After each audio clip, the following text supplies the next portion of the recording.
Hey guys, what's up? I'm Rohit Khurana, host of Intellect Digest, and today we have with us the Honor View 10. And in this video, we are going to give you a very clear pros and cons based review of the Honor View 10, which has been just launched, or just the price has just been announced at 29,999 rupees or 30,000 rupees. This phone at 30,000 rupees, my first reaction is wow, the pricing is quite aggressive in my opinion. And the first thing that I can tell you about this phone is that for this price, it's quite a steal. But let's break it down properly into pros and cons, and I'll tell you what is good and what is not so good about this phone so that you have a clear picture. I'll try to keep it very precise. I have a list here. So the first thing on the pros list is the solid build quality. The design of Honor phones is generally quite solid, and we have seen many phones from Honor in the past, and all of them go through stringent physical tests, so these are quite resistant to drops and scratches and other damages. So the build quality in general of Honor phones is a very good standard, and so is the Honor View 10. Second thing is the design. This phone comes with a beautiful design. It has an 18:9 display. I'll talk about the display resolution later. This phone comes with a very beautiful display, and besides that it has a fingerprint scanner at front. This is something that you would not have seen on any other phones till now, with an 18:9 aspect ratio and still a front fingerprint scanner. I have not seen a phone, I don't recall any, which does so, but this one does it. So the design, the aesthetics, the usability sort of aspect, the ergonomics of this phone is quite impressive. Next is the display itself. It's an 18:9 display, 6 inches in size, and besides that it is quite slim. The display quality here is excellent, and it offers FHD plus resolution, that is 2160 by 1080 pixels to be precise, and it's a full high definition plus display, 5.9 inches in size, very vivid, very sharp. It's not Quad HD, so that is a slight disappointment because the Honor 8 Pro had a Quad HD. This one does not, but it still is a magnificent display.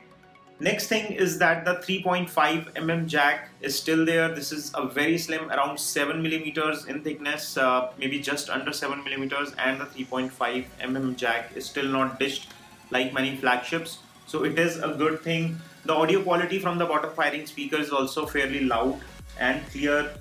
Next thing is the performance. It is paired with the Kirin 970 processor, which is not only powerful but also has a dedicated artificial intelligence feature, or the neural processing unit, NPU as they call it. It's very fast. It's 10 nanometer fab, so it is very efficient at the same time. It is not only fast, but it is also very frugal. What it means is that it will give you an excellent performance without draining the battery. Now that's a sweet deal.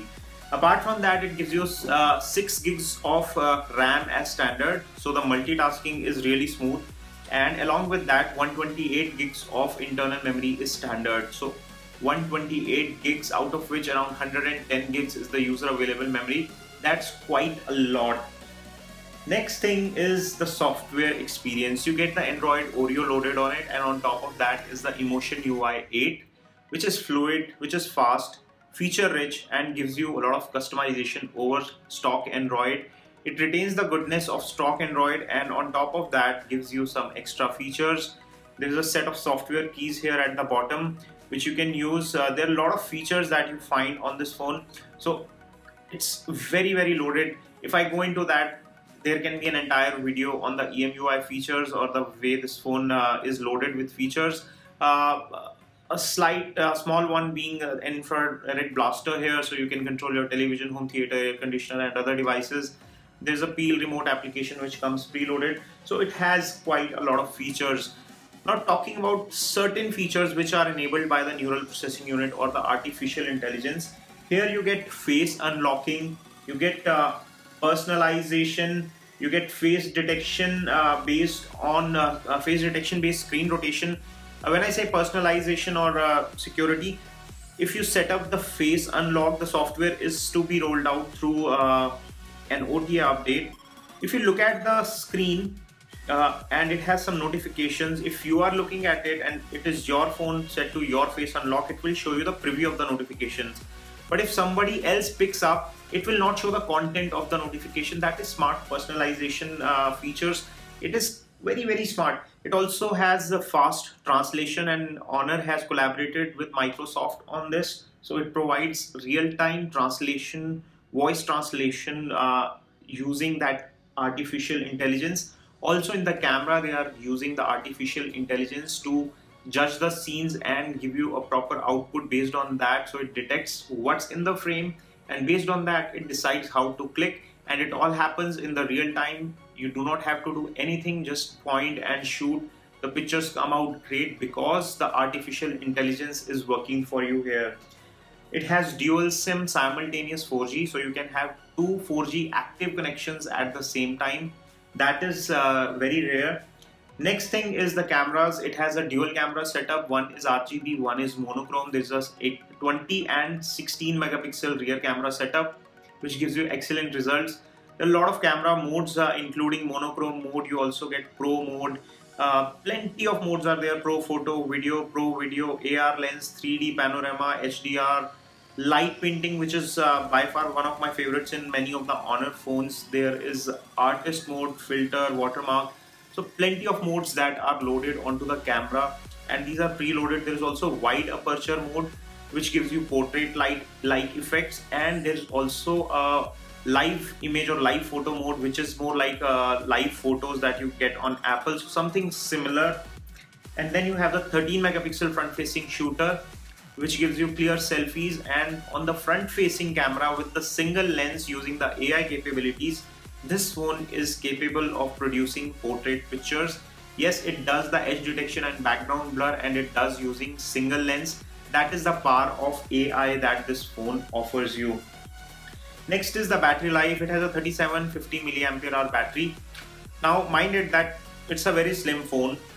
This is a very good screen to body ratio, and besides that it still packs a 3750 mAh battery, which is considerable, and add to it the 10 nanometer fab. So this combination gives you easily one full day of usage without any hassles, without any troubles. That is a great battery life for this. And to top that, there is a fast charger that is included in the box, so you do not have to buy anything separately.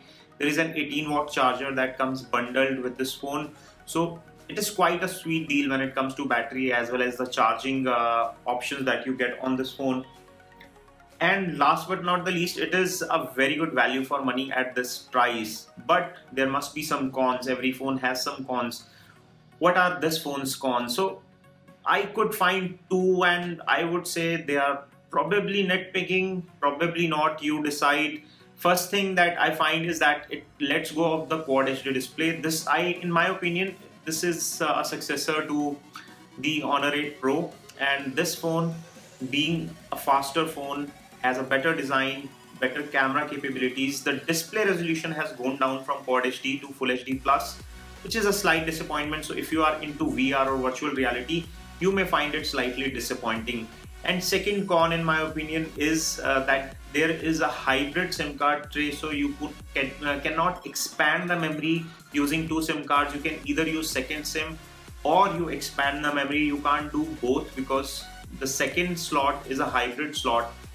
But are these two things deal breaker for you? I don't think so, because there is 128 gigs memory already, so maybe you never need a memory card on this phone. So that is probably not a deal breaker. And if you are into virtual reality headsets, I am not. If you are into virtual reality, then it may be a deal breaker.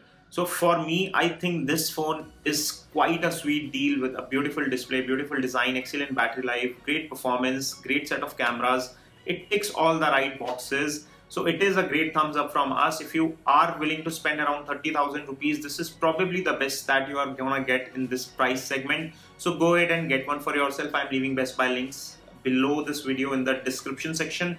There's a link from where you can buy it. Give us a thumbs up if you enjoyed watching this video. Tell us, how do you like this fast format of quick pros and cons videos where I am facing the camera and talking to you? Do let us know in the comment section below, how do you like this new format. For more such videos, stay subscribed. This is your host Rohit Khurana signing off. Thanks for watching.